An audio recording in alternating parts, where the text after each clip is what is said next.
Sergeant Kyle was known as one of the toughest leaders in the rescue force. He never smiled, never joked, and never accepted mistakes. People feared him more than they respected him, and he liked it that way. He believed discipline was everything, and if someone could not handle pressure, they did not belong on his team. Lena, on the other hand, was new to the group. She was the only woman in the training unit, and even though she had passed all the written and physical tests, many of the men didn't take her seriously. They thought she was too small, too quiet, and too soft to survive in rescue missions where every second mattered. But Lena was not weak. She had come this far because she wanted to save lives, even if people laughed at her for dreaming big. The team was doing a practice mission that day, a fake disaster situation where they had to enter a damaged building, locate a dummy victim, and bring it out safely. Kyle was watching everyone closely, looking for mistakes. He stood with his arms crossed, expression cold, waiting for someone to mess up. Inside the broken building, the team moved fast. Lena was assigned to help support a beam, while two others pulled the victim out. The dust, heat, and noise made it hard to breathe, but Lena stayed focused. Her hands shook a little, not because she was afraid, but because she wanted to do everything right. Then it happened. A piece of concrete shifted and Lena slipped. It wasn't a big fall, but it made the beam tilt for a moment.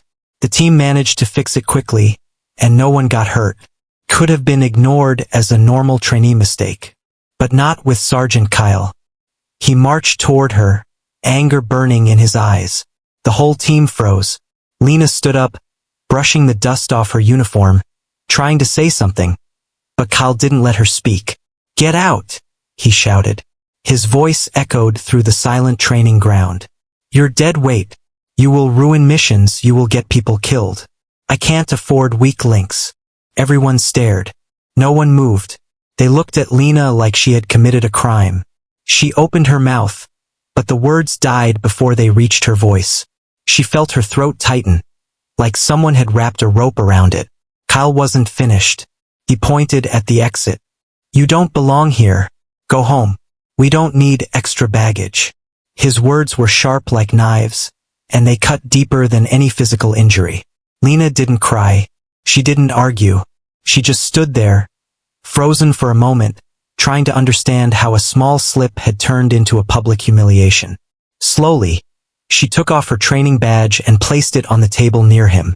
Not a single person stepped forward to support her. Not one voice said, "Let her stay." As she walked away, she could still hear Kyle's voice in her head, repeating the same two words, "Dead weight." She reached the locker room, her legs shaking. She wasn't weak, but she was human. And humans feel pain when they are treated like trash. She stared into her locker, trying to breathe. She wanted to scream, to prove she was not useless, but no one was listening. She remembered why she had joined this team. She had once watched her own brother die in a collapsed building because the rescue squad reached too late. That day, she promised herself she would learn to save people, so that no one else would feel the same pain. That promise was stronger than Sergeant Kyle's anger. That promise was stronger than humiliation. So Lena wiped her face, took a deep breath and made a decision. Yes, she was leaving, but she was not quitting. She would train harder on her own. She would keep learning. And one day, the same people who called her dead weight would see what she was truly capable of. She walked out of the building with no tears on her face, only determination in her eyes. What Lena didn't know was that life had already planned something bigger. Soon, a real disaster would come. Not a training, not a fake mission. And the same man who insulted her would find himself trapped, helpless, and terrified. And the only person who could save him would be the one he threw out like she was nothing. The next morning, the training ground felt different. The same people who watched Lena walk out acted like nothing had happened. They continued their drills, laughed among themselves, and followed Sergeant Kyle's orders as if the previous day was just routine. But something had shifted in the air, something no one could see yet. Lena woke up early, even though she was no longer part of the team. She packed her small rescue kit and sat on her bed for a moment, thinking. Her heart still felt heavy from Kyle's harsh words, but her mind was clear. She had not come this far to give up. She still believed she had a purpose, even if others did not. While she was planning to continue her training alone, the world outside was preparing for something unexpected. Around noon, the city was shaken by a powerful earthquake. Buildings that had stood for years began to crack. Glass shattered, roads split open, and people started screaming as everything around them collapsed. Within minutes, the whole area was in chaos. News channels flashed breaking news. Major earthquake. Multiple buildings down. The rescue team was called immediately. No time for practice. No drills. This was real. Sergeant Kyle gathered his unit. His face was serious, but inside, even he felt the pressure. He knew what a real collapse meant. Dust, darkness, danger, and death. There wouldn't be second chances in this mission. Move out. We have lives to save, he said, and the team rushed into the truck. As they drove through the destroyed city, the reality hit them harder than the earthquake itself. Cars were crushed under falling walls, people were crying for help, and some stood frozen in shock, unable to speak. Every rescue worker knew this kind of scene. Heartbreaking, intense, and unpredictable. They arrived at the site of a collapsed commercial building. It was huge, now nothing but concrete layers stacked like broken puzzle pieces. Kyle ordered everyone to start scanning for survivors. Voices were faint, some crying, some begging. Every second mattered. But something else was happening too. Lena was there, standing near the yellow rescue tape, wearing her own small kit, watching the chaos unfold. She was not called, she was not invited, but she came anyway. She couldn't ignore people who needed help. Her heart didn't allow it. She stayed back, not wanting to get in the way. She knew she wasn't part of the team anymore, but she also knew she was trained enough to help somewhere. Anywhere. The rescue workers began entering the structure. Kyle and two others went deep inside to find a group of trapped workers. The building shook from small aftershocks, but they kept going. Kyle was focused, leading with confidence. But even the strongest leader cannot control nature. A few minutes later, a loud rumble echoed like thunder. Another section of the building gave way.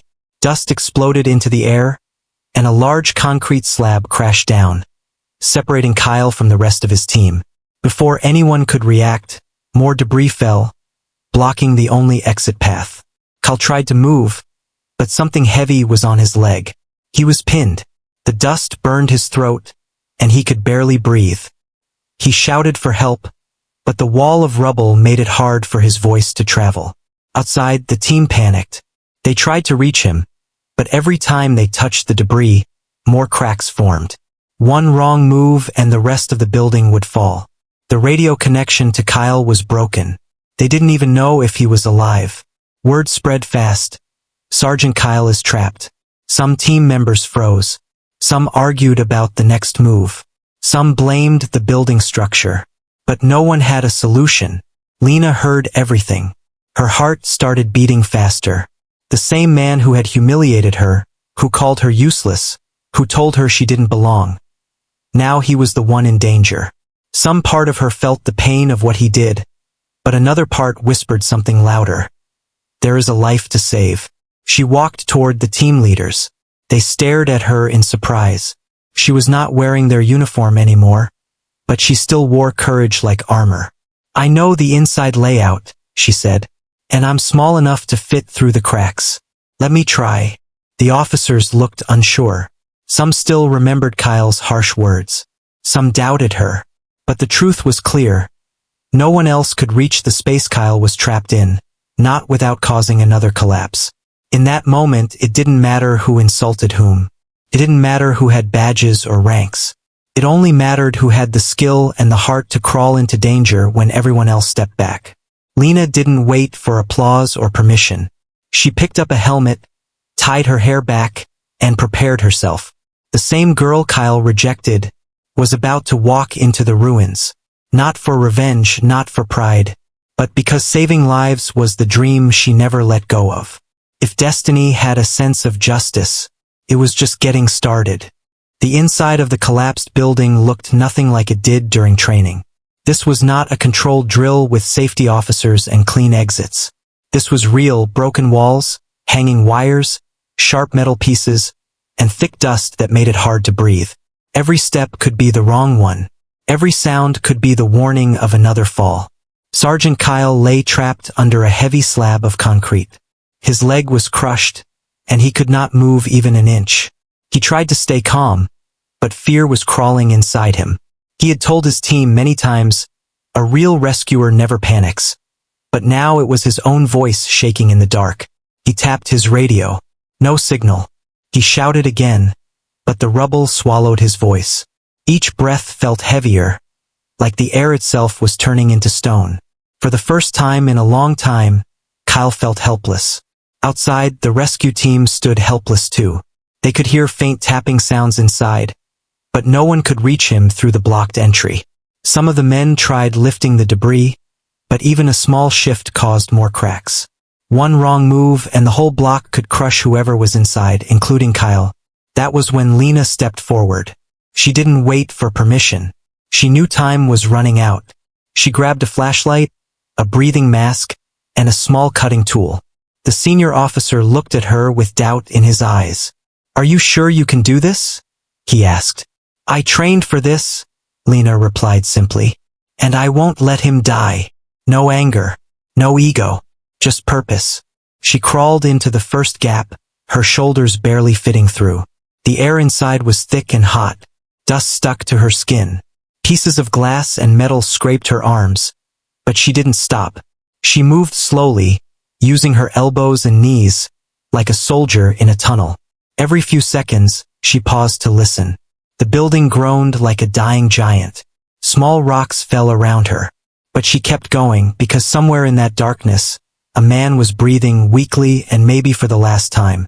She whispered into the silence, "Kyle, if you can hear me, tap twice." For a moment, nothing happened. Then tap tap. Lena froze, her heart jumping. He was alive. "I'm coming," she said softly, even though he couldn't hear her. She crawled deeper, passing through broken furniture, smashed tiles, and clouds of dust that stuck to her throat. The space got tighter, smaller. A bigger person would have been trapped. But Lena kept moving, her body bending and squeezing through every narrow opening. Finally, her flashlight caught something: boots. Dirty, cracked, still. "Kyle?" she called. A weak voice replied, "H here." Lena moved closer and saw him. Covered in dust, one side of his face bruised, breathing through his nose because his mouth was full of blood. His eyes widened when he recognized her. For a moment, neither of them spoke. The last thing he had said to her was, "Get out. You're dead weight." But now his voice was shaking. "Lena, I'm sorry. I didn't know." She didn't let him finish. She didn't need his apology right now. She checked his pulse, his breathing, and the pressure on his leg. "You're stuck, but you're alive," she said calmly. "That means we still have a chance. No anger, no revenge, just focus." Kyle stared at her in disbelief. The same girl he threw away like nothing had crawled through death's door just to reach him. Why would you come back for me?" he asked, almost ashamed. Lena looked at him with steady eyes. "Because saving lives is not about who insulted who. It's about doing what's right." Her words hit him harder than the falling debris. Outside, her team heard the radio crackle. Lena's voice came through. "I found him. He's alive. I'm starting the stabilizing process." Cheers broke out. Some were shocked. Some were proud. Some were ashamed for not believing in her. Inside the ruin, Lena got to work. She placed support wedges around the slab, gave Kyle oxygen, and tied a tourniquet above his injured leg to stop the blood flow. Her hands did not shake. She moved like someone who had done this 100 times. Kyle watched her with pure disbelief. She wasn't weak. She wasn't a burden. She wasn't dead weight. She was the only reason he still had hope. For the first time, Kyle wasn't the one giving orders. He was the one depending on someone else, on the same girl he had rejected. And in that moment, he finally understood something. Strength is not always loud. Sometimes, real strength crawls through the dark, quietly, bravely, and without recognition. Lena looked at him once more and said, "You're not dying today. Not on my watch." And the rescue had just begun. Lena stayed close to Kyle, making sure he stayed awake. She knew that if he lost consciousness, things could get worse. The air inside the broken building was heavy, full of dust, and the smell of smoke and blood mixed together. Every second she stayed there, her lungs felt tighter, but she forced herself to stay calm. Outside, the team was trying to create another opening, but the structure was too unstable. If they tried to move the wrong piece of concrete, everything could collapse again, right on top of Lena and Kyle. The officers were discussing plans, but no one dared to take a big risk.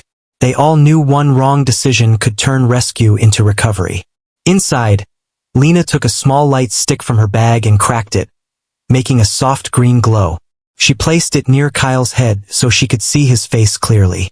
His skin was pale, his lips dry, and sweat mixed with dust on his forehead.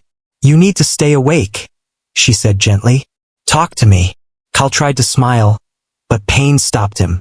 "I used to shout at people for small mistakes. Now look at me. One crack in the floor, and I'm the mistake." Lena didn't respond to his guilt. Right now, she was not interested in emotions. She was interested in survival. She checked his leg again. The slab was too heavy for her to lift alone. She needed help from outside, but she also needed to make sure nothing shifted until then. "You're losing blood," she said. "But I stopped it for now. Just keep breathing." Kyle nodded. His voice came out small, nothing like his usual commanding tone. "Lena, I was wrong about you." She paused for a second. She didn't say, "I know," or "you should be sorry." She just said, "Save your energy. You can apologize properly later." That made him give a weak smile. Even in pain, he could see her strength now. Stronger than any shout, stronger than any insult. Outside, the officer finally spoke into the radio. "Lena, we found a narrow path from the left side. It's risky, but we're gonna try to dig through. You need to tell us exactly where the slab is pressing." Lena gave exact instructions, clear, sharp, confident. Her voice had none of the fear she felt inside. The team outside followed her directions, slowly placing ropes, wedges, and a lifting jack into the right positions. That was when a small aftershock hit. The building shook again, dust rained down, and Lena threw herself over Kyle to protect his head. More cracks formed above them. A metal pipe fell and scratched her shoulder, but she didn't move away. The world around them rumbled like thunder, but she held on. After a few seconds, the shaking stopped. Kyle looked at her in shock. "You could have run," he whispered. "You could have left me." Lena didn't even look at him when she answered. "If I ran, I'd be the dead weight. And I'm not."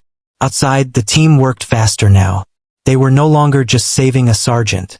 They were saving the man who once doubted the woman keeping him alive. Some of them were ashamed they didn't stand up for her before. Some were proud of her now.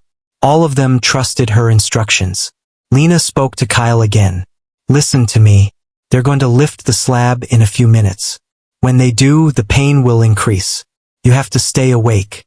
I'll pull you out when the space opens, but you must stay conscious.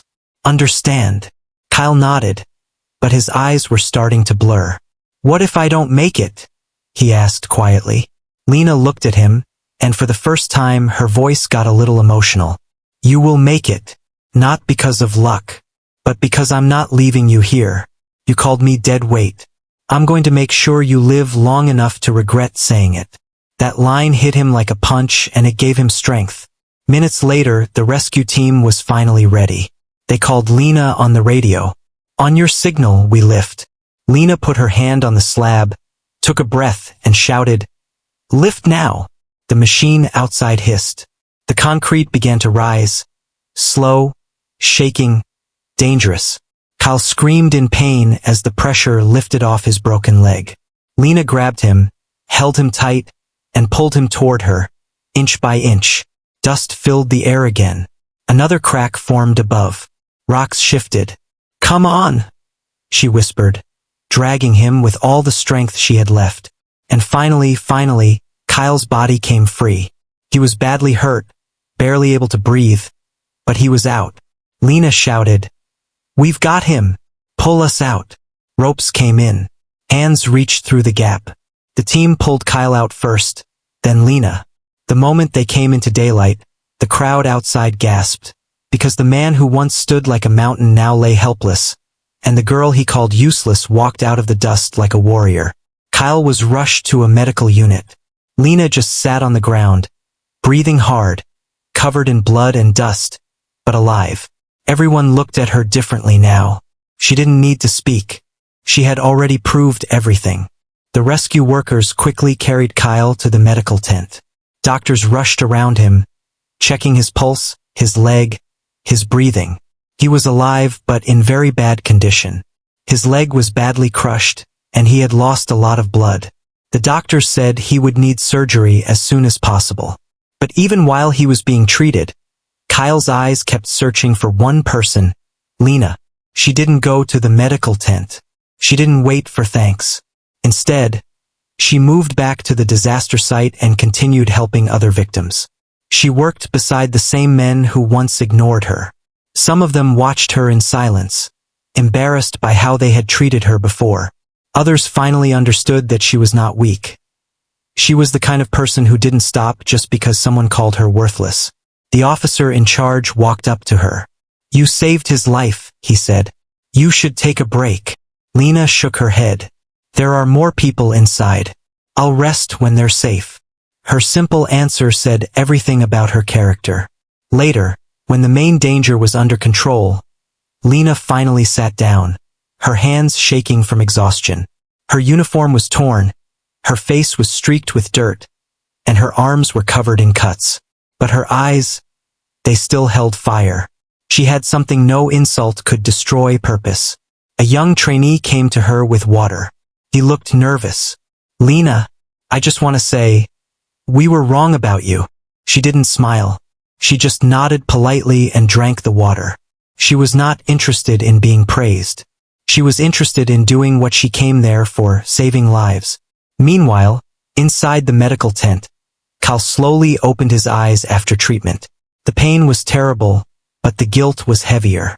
The doctor told him, "If that girl hadn't reached you in time, you would have died in that rubble." He closed his eyes again, not to rest, but because the truth hurt more than his injury.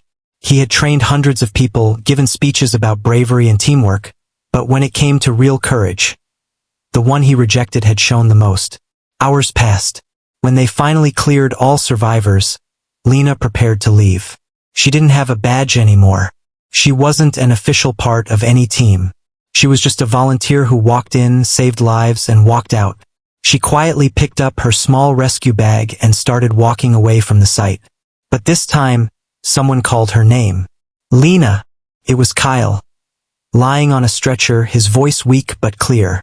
The team stepped aside as she walked closer. He struggled to sit up a little.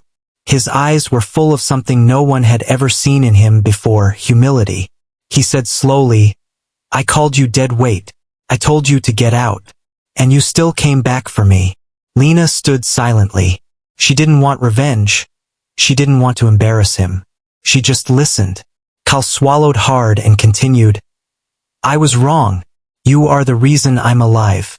I don't deserve your respect, but I owe you my life." The whole team watched. Some lowered their eyes. Some nodded. Some whispered, "She saved him." Kyle looked at her again and said something he never said to anyone before. "Please, come back to the team. We need people like you. I need people like you."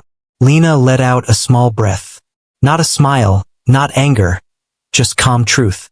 She replied, "I didn't come here for a place on the team. I came here because someone needed help. That's all." And those words hit deeper than any emotional speech. It wasn't about a uniform. It wasn't about rank. It was about who you are when the world collapses. Kyle nodded slowly. "Then at least, allow me to say thank you. Properly." Lena finally softened a little. "You're welcome, Sergeant." Before the stretcher was taken away, Kyle said one more line, quiet but powerful. "You weren't dead weight. You were the strongest one among us." Lena walked away again, but this time not in shame. This time, Everyone knew who she truly was. Not weak, not useless, not extra baggage. She was the one who didn't wait for permission to do the right thing. And her story was far from over. Lena returned home late that night. Her body was exhausted, her clothes were still dusty, and her arms were aching from the weight of everything she had carried. Not just the debris, but the weight of people's judgments, insults, and silence. But even in her tiredness, there was something different in her eyes. A quiet strength that came from knowing she had done the right thing. She didn't check the news. She didn't call anyone. She didn't wait for applause. She simply took a shower, cleaned her wounds, and sat by the window with a cup of water. The city outside was still shaking, not from the earthquake, but from the shock of what had happened. Some people on social media were already calling her the unknown hero. Photos of her walking out of the rubble had gone viral, covered in dust, holding a rescue kit, eyes sharp like she was born for this. But Lena didn't care about fame. She just wanted the world to become a place where no one called someone weak without knowing their story. The next morning, her doorbell rang. She opened the door and saw two rescue officers standing there. They were holding a letter. One of them, who had once ignored her during training, now stood straight and respectful. "Lena, the department sent this for you," he said. She opened the letter. It wasn't a complaint. It wasn't a warning. It was an official invitation, a request for her to rejoin the unit, this time not as a trainee, but as a certified field rescuer. It even had an apology note attached, signed by the commander. Lena stared at the letter for a moment. Part of her felt proud. Another part of her remembered the day she walked out while everyone stayed silent. She wasn't sure if she wanted to go back. Not because she couldn't, but because she had learned something important. Respect earned through fear is nothing. Respect earned through action is everything. She folded the letter and said, "I'll think about it." The officers nodded, then left. Across the city, in the hospital, Cal lay on his bed with a bandaged leg and a new kind of pain, the pain of realizing how wrong he had been. His team visited him and told him what had happened after he was taken away. They told him about how Lena continued rescuing people, how she refused to rest, how she didn't ask for credit. Kyle looked at the ceiling and whispered to himself, "She was stronger than every one of us." He thought about the moment he had yelled at her in front of everyone. He remembered the fear in her eyes, the silence in the room, the shame that belonged not to her, but to him. Now he was alive because of the same person he threw out like trash. Days passed. Kyle's surgery was successful, but he would take months to recover. And every day he waited, hoping Lena would visit, not because he wanted to feel better, but because he wanted a chance to say everything he couldn't say under the rubble. One afternoon, a nurse walked in and said, "Someone's here to see you." Kyle straightened, expecting Lena, but it wasn't her. It was a group of young recruits. They came to thank him for his training. But Kyle stopped them and said, "Don't learn from who I was. Learn from who she is." They looked confused. Kyle continued, "A real rescuer is not the one who shouts the loudest. It's the one who shows up when it matters, even if no one wants them there." Meanwhile, Lena was already back at the disaster site, not as part of a team, but as an independent volunteer. She helped strangers, guided new rescuers, and even trained kids on first aid. She wasn't waiting for someone to give her permission to be great. She already was. One evening, while packing supplies into her bag, another volunteer walked up to her and said, "You know, the world needs people like you." Lena smiled a little and replied, "The world has people like me. They just stop believing in themselves when someone yells at them." And that was Lena's real power. Not just saving lives, but proving that strength does not need approval. And somewhere in a hospital bed, Kyle finally understood the biggest lesson of his life. The moment the building collapsed, the world turned into dust, screams, and chaos.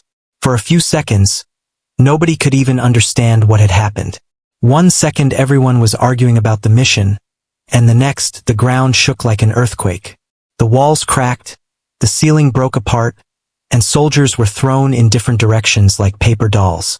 The sound of concrete falling was louder than shouting, louder than gunfire, louder than fear itself. When the dust finally began to settle, Riley opened her eyes. Her ears were ringing, and her head felt heavy, but she was alive. She tried to speak, but her voice was stuck somewhere in her throat. She blinked again, forcing her mind to wake up. Her first thought was not about herself, but about the others. She pushed herself up and looked around. The place that once looked like a training zone was now a broken world of metal, broken walls, and crushed cement. Some soldiers were injured but moving. Some were trapped under debris, and some were silent. Riley didn't wait for anyone to tell her what to do. She immediately started checking who needed help. She called out names. Some answered, some didn't. Her heart raced, but her mind stayed sharp. She wasn't the weak, silent girl the sergeant had called dead weight. She was focused, quick, and fully alive. Then she heard a voice she never expected. Riley, help, I am stuck. The voice was full of pain, but Riley knew it instantly. It was Sergeant Cole, the same man who had shouted at her in front of everyone. The same man who said she didn't belong here. The same man who tried to throw her out of the team. Now, he was the one calling her name. He wasn't shouting orders anymore. He was begging. Riley's breath froze for a second. Not because she was shocked, but because she knew what this moment meant. This was the moment no one had imagined. The strongest man in the unit, the one who thought he didn't need her, was now buried under heavy concrete, unable to move. She rushed toward the voice, jumping over broken steel bars and shattered bricks. When she reached him, she saw him pinned down under a huge slab of concrete. His legs were stuck. His face was covered in dust. His hands were shaking, but his eyes were filled with fear. Riley, he said again, this time softer, almost like a child. Please, don't leave me. She didn't say anything for a moment. She just looked at him, and in that silent second, everything was clear. This was not about revenge, not about pride, not about proving herself. This was about being human. She kneeled down beside him and checked the pressure on his legs. If she moved the slab the wrong way, it could crush him completely. She needed help, but the others were too far or too injured. Time was running out. She had to act fast. Cole looked at her with shame and pain mixed in his voice. I was wrong, he whispered. You're not dead weight.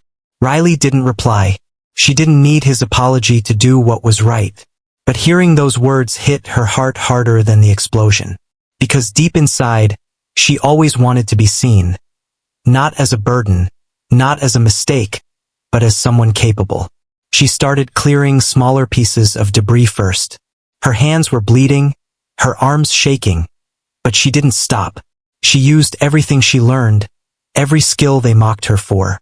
Her mind calculated angles, her body ignored pain, and her heart stayed steady. Cole watched her with disbelief. The same girl he tried to remove from the team was now fighting like her life depended on it. But she wasn't saving herself. She was saving him. She told him to stay conscious, to keep breathing, to talk to her. Not because she cared about the conversation, but because if he stopped talking, he might lose consciousness. Minutes felt like hours. The dust burned in her lungs, but she didn't slow down. Finally, she found a metal pole strong enough to use as leverage. She wedged it under the concrete and pushed with everything she had. Her muscles screamed, but she pushed harder. The slab moved, just enough. Cole gasped as his legs were freed. He could finally breathe properly. Riley grabbed his arm, and with all her remaining strength, she pulled him out. He was alive. Just when he was about to collapse, she held him steady. For the first time, Cole didn't look at her like a recruit. He looked at her like a soldier, like an equal, like someone whose strength had saved his life. And for the first time, Riley felt something she had been waiting for since the day she joined the team. Respect. Not forced respect. Not pity. Real, earned respect. After Riley pulled Sergeant Cole out from under the concrete, the soldiers who were still able to move helped carry him to a safer spot. Everyone was injured, tired, and covered in dust, but they were alive, because no one gave up on anyone. And because the one person who had been treated like a burden turned out to be the most prepared when the worst happened. Cole sat against a broken wall, holding his injured leg, trying to catch his breath.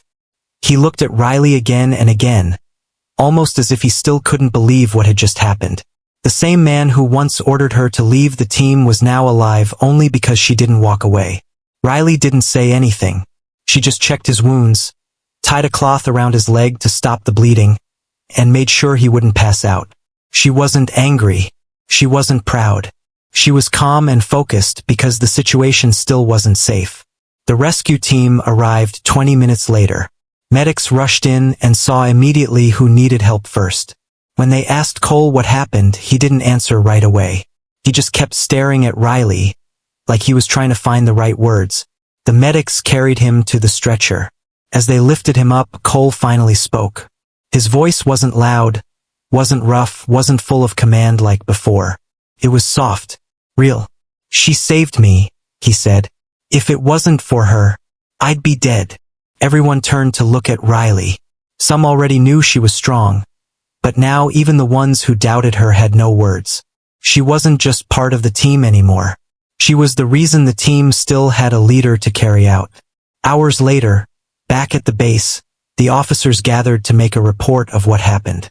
Cole was in the medical room, but he asked to speak before they finished writing anything official. He wanted the truth in the report. His voice was weak, but his words were clear. "Riley didn't slow us down," he said. "She saved us, saved me, and I want it written down exactly like that." The officer nodded, surprised. A few soldiers looked at Riley with a new kind of respect. Not the fake kind, but the kind that comes from witnessing courage. Riley didn't smile or celebrate. She just sat quietly. For her, saving Cole wasn't about proving him wrong. She had done it because that's who she was. Someone who cared. Someone who stayed strong when others failed. Someone who didn't need applause to know her value. Later that evening, when Cole could finally sit up, he asked for her. Riley walked into the room, not sure what he was going to say. For a moment, they both stayed silent. The air felt heavy, but not uncomfortable, just real. Cole looked straight at her. No ego, no power, no rank in his voice. "I judged you before I knew you," he said. "I thought you were weak. I was wrong." His voice cracked a little, but he continued, "Thank you for not leaving me there, for saving me even after everything I said." Riley finally spoke. "You don't have to thank me," she replied. "I didn't save you because you're the sergeant. I saved you because you're a person, not dead weight. And I'm not dead weight either." Cole nodded slowly. "No," he said. "You're not. You're exactly what this team needs." And for the first time, it didn't feel like he was giving her a place. He was admitting the truth. Days passed, and the incident became a story everyone on the base knew. Not the part about the collapse. Not even the rescue. But the part where the one who was insulted, ignored, and almost pushed out, became the one whose strength couldn't be denied. Riley didn't change who she was to impress anyone. She didn't yell back when she was insulted. She didn't try to prove herself with words. She let her actions speak. And in the end, they spoke louder than anything. Cole changed too. Not all at once, but enough. He stopped treating mistakes as weakness. He started listening. He started teaching without tearing people down. And though he never said it aloud, everyone knew Riley had changed him. One evening, during a quiet moment at the camp, Cole walked over to Riley. He handed her something, his old unit patch. "This is yours now," he said. "Not because I'm giving it to you, but because you earned it." Riley held it in her hand. It wasn't just a patch. It was proof. Proof that the world sometimes judges too fast. Proof that strength isn't always loud. Proof that the ones who are called nothing can become everything. She didn't need revenge. She didn't need to hear sorry again. She had already won because she stayed true to herself. And the man who once shouted, "Get out, you're dead weight," now knew the truth better than anyone. The real dead weight is not the one who struggles. It's the one who refuses to see value in others.